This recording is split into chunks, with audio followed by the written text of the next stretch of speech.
Okay, listen. This happened a day or so ago. Tragic story. Another instance of what I think is a hate crime that happened. I think it was in it was a Colorado Springs nightclub. There's a shooting. 5 people were tragically passed away. 18 are injured. I want to watch this. Police say at least 5 people are dead after a shooting at a Colorado Springs nightclub. The shooting happened just before midnight at Club Q. That's an LGBTQ nightclub. Another 18 people were injured in that shooting. According to authorities, Colorado Springs police say they have a suspect in custody. That person is currently being treated at an area hospital. Why treat the suspect? I understand that they have to. Here's my thing, man. First and foremost, I think that, listen, not for nothing, with everything going on, like how crazy the atmosphere is, I think that this is, I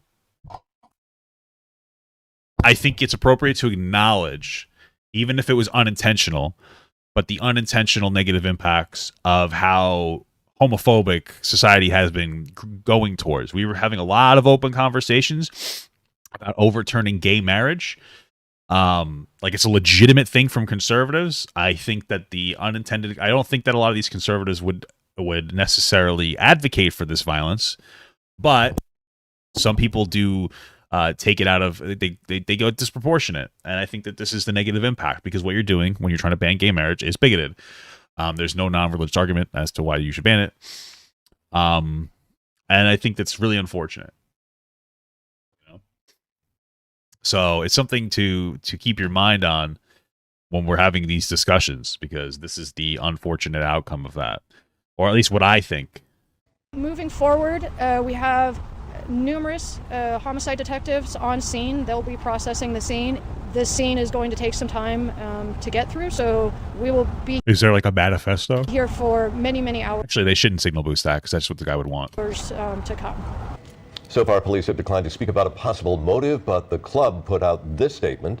Club Q is devastated by the senseless attack on our community. Our prayers and thoughts are with all the victims and their families and friends.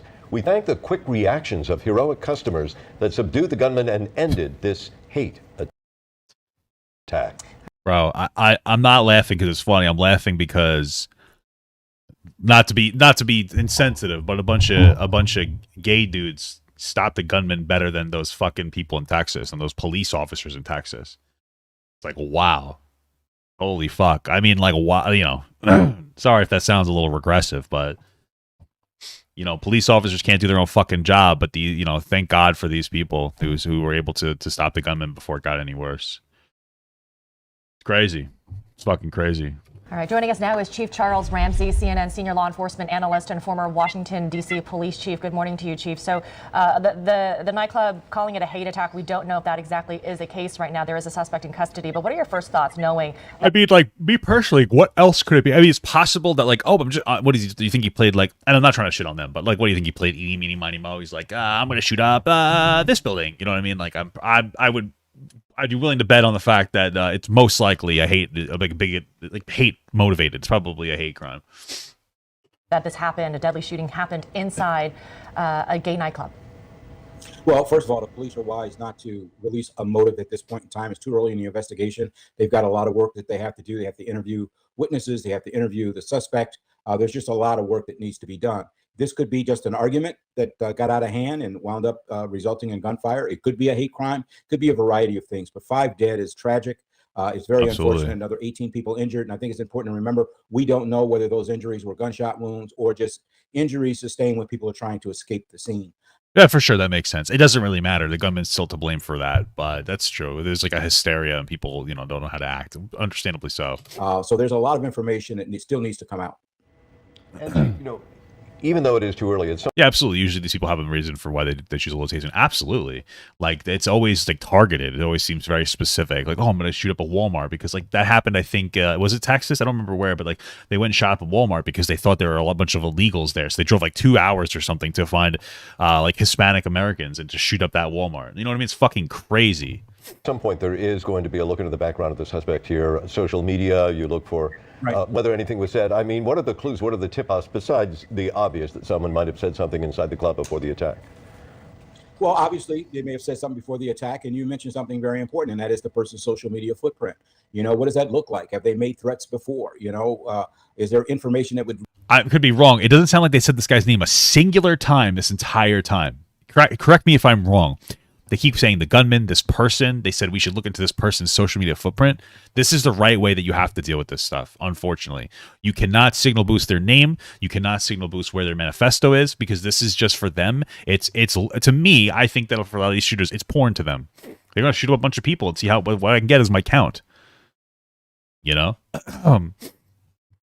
I think that that's a big motivator. And a lot of the times is that, you know, people, and I understand why media does it, but they're like, such and such, John Doe shot 45 people and such, and then boom, all of a sudden they had a manifesto. Now other people read it, they become radicalized, become super based. You end up seeing the live streaming footage of these horrible tragedies up on, like, social media websites. It's insane. It's crazy. They really should never say their name. I mean, like, because that's what they want. They want to be immortalized, and we have to, like, that's the only thing we can rob from these people or take away from them. It's so tragic. Lead them down a path that would take them to an actual motive. Were they involved with somebody in the club, and that person was injured as a result of the shooting? I mean, there's just a lot of pieces of the puzzle that still need to be put together. That's what investigators are doing right now. Fortunately, they do have this person in custody, so they don't have to worry about a larger threat. From Portugal, yeah, we're in New York here, so it's 5:00. It's 9 a.m. there. Beyond just what took place in the club, and they will get more information as time passes. I don't know the extent of the individual's injuries and if he can be interviewed at this point in time, or even if he's willing to cooperate. But certainly they'll be getting as much information as possible and following up with a news conference. Yeah, again, a lot that we don't know here, but I did look online. Club Q is an adult gay and lesbian nightclub. Again, 5 people have been killed in the shooting there in Colorado Springs, and at least 18 people injured. So, of course, we'll stay on top of this and bring you back, Chief Charles Ramsey, if there is more to talk about. We appreciate you joining us this morning. Thank you so much. Thank you. Wow. Terrible stuff. Okay. Well, it's tragic. It's terrible. This is ridiculous, dude. You had a transgender lady murdered in our town, 1,700, a couple weeks ago. No one will speak of it because they don't want the town to look bad. I feel so bad for the victim and their entire life. Yeah, that's so sad because they're hidden. Dead stuff. Yeah, dehumanize them. Don't say their name. I agree with that. I want Papa Gut to pee on my face, but just as a friend. There's nothing weird about that. I want him to pee on my face.